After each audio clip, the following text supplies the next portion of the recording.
시청자 여러분 반갑습니다. 뉴스 더 개벽입니다. 세계 곳곳에서 발생한 개벽 뉴스를 알려드리겠습니다. 메모리 반도체 산업이 새로운 슈퍼사이클에 진입했다는 분석이 힘을 얻고 있습니다. 경기 순환형 산업의 대표 주자인 메모리 반도체는 보통 4년을 주기로 호황과 불황을 반복합니다. 2010년 이후 평균적으로 2년 가까이 상승장을 이어간 뒤 1, 2년간 하락세를 보였지만 이번 사이클은 예외적입니다. 지난해 11월 주가 저점을 찍은 이후 HBM을 중심으로 한 생성 AI 수요 폭증이 상승세를 견인하고 있으며 전문가들은 이번 사이클이 2027년에서 28년까지 이어질 것으로 내다보고 있습니다.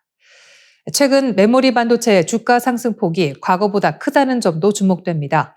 시가총액 600조 원 규모의 삼성전자 주가가 하루 3% 이상 오르는 날이 잦아졌습니다. 이는 단순한 단기 반등이 아닌 구조적 상승세로 풀이됩니다. 이번 상승의 분기점은 지난 9월입니다. AI 기술이 학습 단계에서 추론 단계로 진화하면서 메모리 수요가 폭발적으로 증가했습니다. 단순히 데이터를 학습하는 수준을 넘어 생성 AI가 대화 맥락을 이해하고 이미지와 영상 편집 등 복합 작업을 수행하기 위해선 대규모 기억 장치가 필수입니다. GPU와 HBM뿐 아니라 DRAM, NAND, SSD 등 모든 메모리 반도체가 수요 확대의 수혜를 받고 있습니다. 전문가들은 내년부터 HBM뿐 아니라 전통 메모리 제품까지 완판 상태가 될 것으로 전망합니다. HBM 매출은 향후 4년간 연평균 30% 성장할 것으로 예상됩니다. 삼성 액티브 자산운용 양희창 매니저는 AI의 학습에서 추론으로의 전환은 단순한 변화가 아닌 구조적 변화라며 이번 메모리 슈퍼사이클은 향후 2, 3년간 지속될 것이라고 말했습니다. 이에 증권가의 삼성전자, SK하이닉스 목표 주가도 줄줄이 상향 조정됐습니다. 특히 삼성전자는 이번 사이클의 최대 수혜주로 꼽힙니다. SK하이닉스보다 여유 생산 능력이 높고 그동안 주가 상승폭도 상대적으로 낮았기 때문입니다. 한때 엔비디아의 HBM 기술 검증 논란으로 주가가 제약받았지만 최근 오픈 AI 등 주요 기업이 삼성전자에 직접 메모리를 요청하면서 상황이 반전됐습니다. 다만 변수도 존재합니다. 중국의 추격과 공급 과잉 우려입니다. 중국이 메모리 생산량을 늘리거나 삼성전자, SK하이닉스, 마이크론 등 주요 제조사들이 동시에 증설에 나설 경우 가격 하락 압력이 커질 수 있습니다. 그럼에도 불구하고 전문가들은 이번 사이클은 AI 기술 진화에 기반한 글로벌 구조적 호황으로 코스피 변동과 무관하게 상승세가 이어질 것이라고 강조합니다. 삼성전자와 SK하이닉스뿐 아니라 미국의 마이크론, 샌디스크, 램리서치 등도 관심 종목으로 떠오르고 있습니다. 도널드 트럼프 미국 대통령이 이재명 대통령으로부터 받은 선물 신라 금관 모형은 신라 황금 문명의 절정을 상징하는 국보 천마총 금관을 본떠 제작된 것입니다. 이번 선물은 한반도의 평화와 공존 그리고 한미 양국의 새로운 협력 시대를 상징하는 외교적 의미를 담고 있습니다. 천마총 금관은 1973년 7월 27일 경주 고분 제155호, 즉 천마총에서 발굴되었습니다.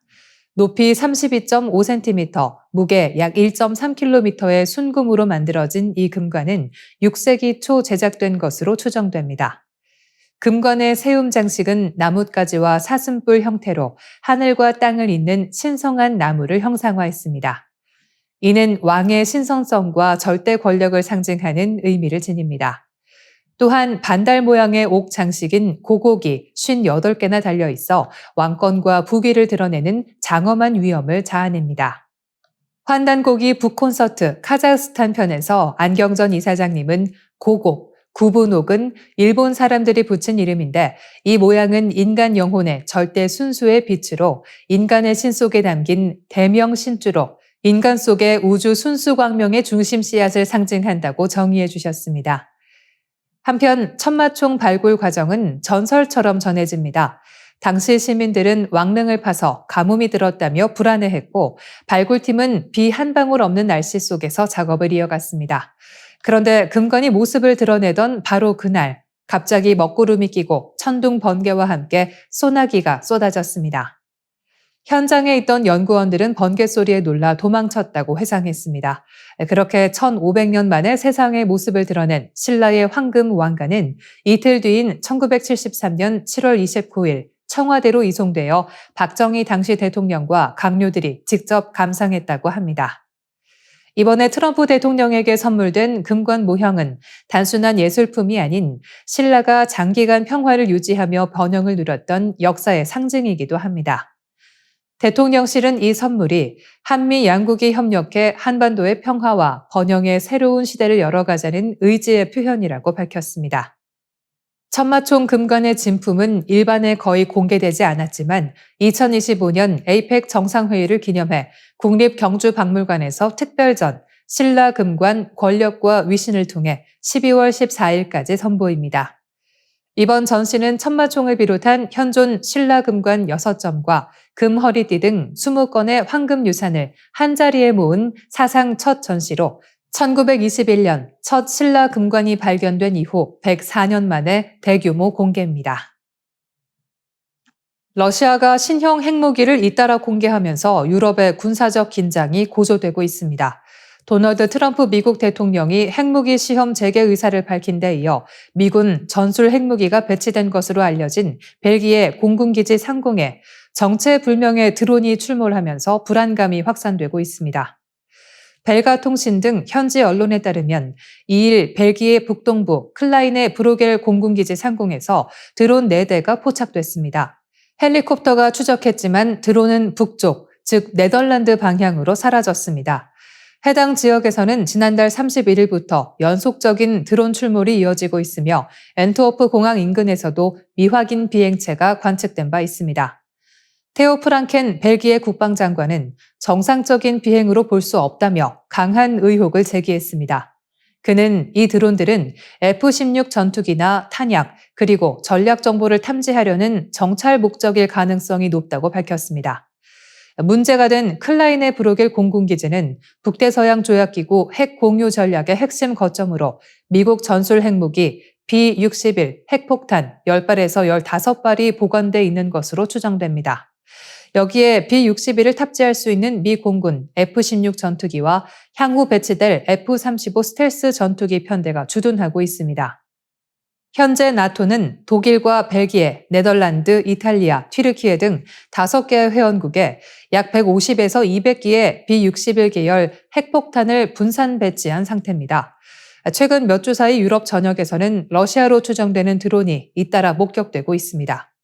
폴리티코는 폴란드와 루마니아 상공에서 러시아 드론이 격추되거나 추적됐고 덴마크, 노르웨이, 독일에서도 항공 교란 사례가 보고됐다고 전했습니다. 이와 함께 러시아는 연일 신형 핵무기 개발 성과를 과시하고 있습니다. 지난 1일 러시아 국방부는 핵 추진 수중 드론 포세이돈을 탑재할 수 있는 신형 핵 잠수함 하바롭스크 진수를 발표했습니다. 불과 며칠 전 푸틴 대통령이 핵 추진 순항미사일 브레베스트니크 발사 성공을 선언한 데 이어 포세이돈 실험까지 성공했다고 발표한 것입니다. 이에 맞서 트럼프 대통령은 2일 핵무기 시험 재개 방침을 공식화했습니다. 미국은 1992년 이후 33년간 핵 실험을 중단해 왔습니다. 러시아의 연속된 핵무기 발표와 트럼프 대통령의 시험 재개 선언, 그리고 나토 기지 상공에 드론 출몰이 겹치며 유럽은 냉전 시절의 핵 공포를 다시 마주하고 있습니다. 세포 안에 들어온 미세먼지가 어떻게 염증을 일으키는지를 실시간 영상으로 보여주는 연구 결과가 국내 연구진에 의해 처음으로 나왔습니다. 우리 몸속 세포 안에서 미세먼지가 쌓일 때 어떤 변화가 일어나는지를 눈으로 확인한 건 이번이 세계 최초입니다. 한국기초과학지원연구원 이성수 책임연구원과 황금숙 부원장 연구팀, 그리고 전남대 김성학 교수팀은 세포를 3차원으로 관찰할 수 있는 홀로토모그래피 기술과 세포 내 분자 변화를 분석하는 다중오믹스 기술을 결합했습니다. 이를 통해 미세먼지가 세포 속에 들어왔을 때 일어나는 구조적 변화와 염증 반응을 동시에 관찰했습니다. 기존 기술로는 세포 모양이나 미세먼지 입자가 들어오는 장면은 볼 수 있었지만 세포 내부에서 어떤 생화학적 변화가 일어나는지까지는 알기 어려웠습니다. 연구팀은 이 한계를 넘기 위해 세포 속 지질과 유전자 반응을 동시에 분석할 수 있는 새로운 방식의 멀티모달 분석법을 만들어냈습니다. 연구 결과 생쥐의 면역세포에 미세먼지를 노출하자 세포 안에는 지질방울이 대량으로 생기며 구조가 무너졌습니다. 동시에 염증 반응을 일으키는 효소 PLA2의 활동이 평소보다 4배에서 6배 높아졌고 염증 관련 유전자도 활발하게 작동했습니다. 미세먼지 때문에 세포의 지방 대사가 교란되고 염증을 일으키는 렌즈 사이클이 과도하게 활성화된 것입니다. 특히 실시간 영상 분석에서는 염증 신호가 먼저 나타나고 이후 세포 안의 지질방울이 차오르는 순서로 반응이 일어나는 것이 확인됐습니다. 즉, 염증이 먼저 생긴 뒤 세포가 불균형에 빠지며 지질이 쌓이는 악순환이 벌어지는 것입니다. PLA2를 억제하는 약물을 넣자 염증 매개물인 프로스타글란딘의 생성이 절반 가까이 줄어든 것도 확인됐습니다. 이로써 PLA2와 렌즈 사이클이 미세먼지 유발 염증의 핵심 경로라는 점이 입증됐습니다. 이성수 책임연구원은 살아있는 세포 안에서 미세먼지가 염증을 유발하는 과정을 실시간으로 보여준 것은 세계 최초라며 향후 미세먼지나 미세플라스틱의 독성을 평가하고 염증성 질환의 치료법을 찾는 데 중요한 전환점이 될 것이라고 밝혔습니다. 황금숙 부원장은 이번 연구는 미세먼지가 세포의 지방대사 체계를 교란해 만성염증을 유발한다는 것을 과학적으로 증명한 사례라며 KBSAI는 국민 건강과 직결된 환경 유해물질 연구를 계속 이어갈 것이라고 말했습니다. 뉴스 더 개벽 여기서 인사드리겠습니다. 시청해주신 여러분 고맙습니다.